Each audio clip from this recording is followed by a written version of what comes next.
Hi hello नमस्कार, स्वागत आहे तुमचं आपल्या नवीन एका व्हिडिओ ब्लॉगमध्ये।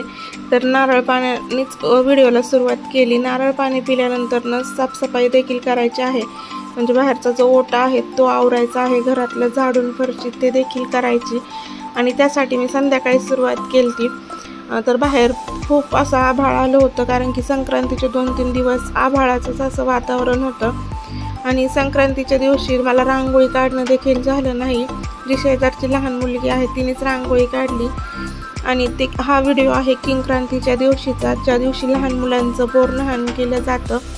तर या इथे आता सगळी घरं वगैरे मी म्हणजे सकाळी पण झाडली होती, पण फरशी ते पुसण्यासाठी संध्याकाळी पुन्हा घरं झाडली पुसली। आणि या इथे आता बोरनहाण करायचं होतं, ते अचानक ठरलं, कारण की साईचं हे 6वं बोरनहाण होतं, त्यामुळे जास्त कोणी इंटरेस्ट घेतला नाही की करायचंच म्हणून।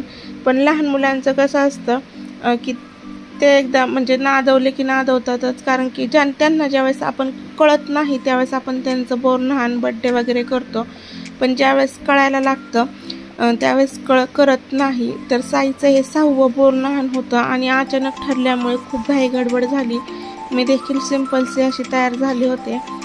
प्रत्येक साईच्या बोरनहाणाच्या दिवशीच मी हळदी कुंकू देखील करत होते, पण ह्यावेळेस अचानक ठरल्यामुळं मग फक्त बोरनहाणच केलं आणि अगदी साध्या सोप्या पद्धतीने, कारण की 4-5 वाजता ठरलं की करायचं म्हणून, कारण की तो रडत होता की माझं बोरनहाण करायचंच म्हणून। तर किंक्रांतीपासून 15 दिवस पुढं, म्हणजे जोपर्यंत हळदी कुंकू करतात तोपर्यंत बोरनहाण केलं जातं असं म्हणतात। पण त्याचं महत्त्व, ज्या त्या गोष्टीचं महत्त्व त्याच दिवशी असतं। किंक्रांतीच्या दिवशी लहान मुलांना आंघोळ घालत नाहीत आणि मग त्याच दिवशी त्यांचं बोरनहाण करावं असं मला तरी वाटतं। पण आता सगळेजण आपापल्या आवडीनिवडी सवडीनुसार पुढे मागे बोरनहाण करत असतात। तर अगदी साध्या आणि सोप्या पद्धतीने या इथे साईचं यावेळेसचं बोरनहाण झालं आहे। गेली 5 वर्ष खूप छान पद्धतीने म्हणजे डेकोरेशन वगैरे करून त्याचं बोरनहाण केलं होतं। पण ह्यावेळेस माझी थोडीशी तब्येत पण बरी नव्हती आणि अचानक ठरलं, त्याच्यामुळे मग साधंच त्याचं बोरनहाण केलं। जे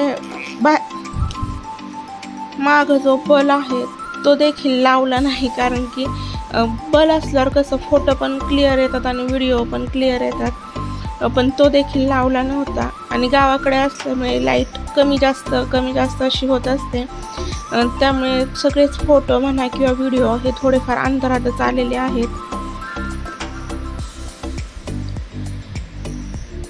आणि अगदी शेजारच्या 5च बायका बोलवल्या होत्या आणि जी लहान लहान मुलं आहेत त्यांना सांगितलं।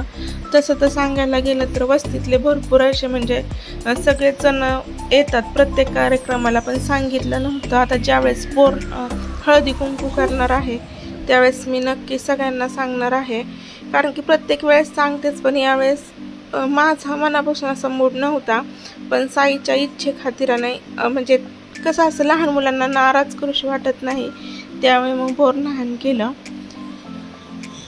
तर त्यामध्ये असणारे सगळे पदार्थ मी थोडेच टाकले होते, कारण की कसं होतं मग ते अंगावर टाकून मग ते खाली पडतं किंवा कोणाच्या पायदळी जातं, त्यापेक्षा मग थोडेच पदार्थ टाकले। आणि बोरनहाण झाल्यानंतर सगळ्यांनाच मुरमुरे, बिस्किट किंवा बोर हे दिलं होतं।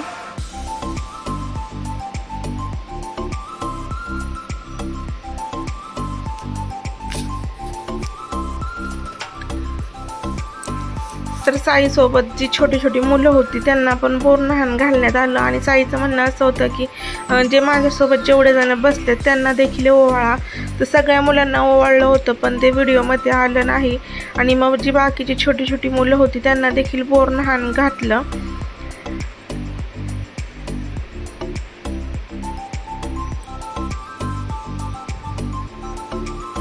तर इथून पुढे जे म्हणजे त्याचे जे 3ऱ्या, 4थ्या आणि 5व्या बोरनहाणाचे फोटो आहेत ते देखील व्हिडिओच्या शेवटी मी म्हणजे जोडलेले आहेत, कारण की पहिल्या आणि 2ऱ्या बोरनहाणाचे फोटो मला सापडले नाहीत। मोबाईल तो खराब झाला, त्यामुळे त्या मोबाईलमध्ये होते, पण ते देखील मी छान असे मेमरी त्याच्यात सेव्ह करून ठेवलेले आहेत लहानपणीपासूनच्या।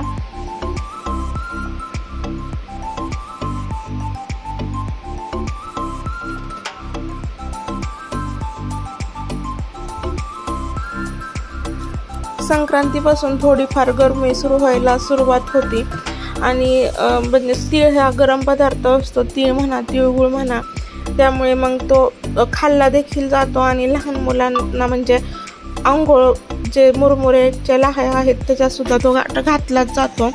तर मी या इथे बोरं, बिस्किट, मुरमुरे, तिळगुळ हे सगळं त्यामध्ये घातलं होतं.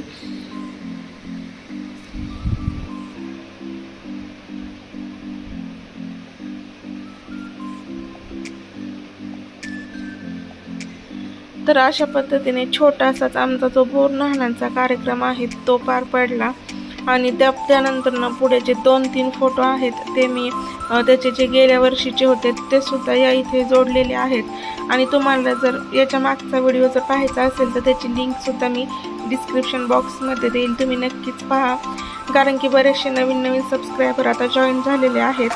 तर अशा पद्धतीने आजचा व्हिडिओ इथेच थांबवते. तुम्हाला जर व्हिडिओ आवडला असेल तर व्हिडिओ नक्कीच लाईक करा, शेअर करा आणि सबस्क्राईब करायला मात्र विसरू नका. व्हिडिओ पाहिल्याबद्दल धन्यवाद.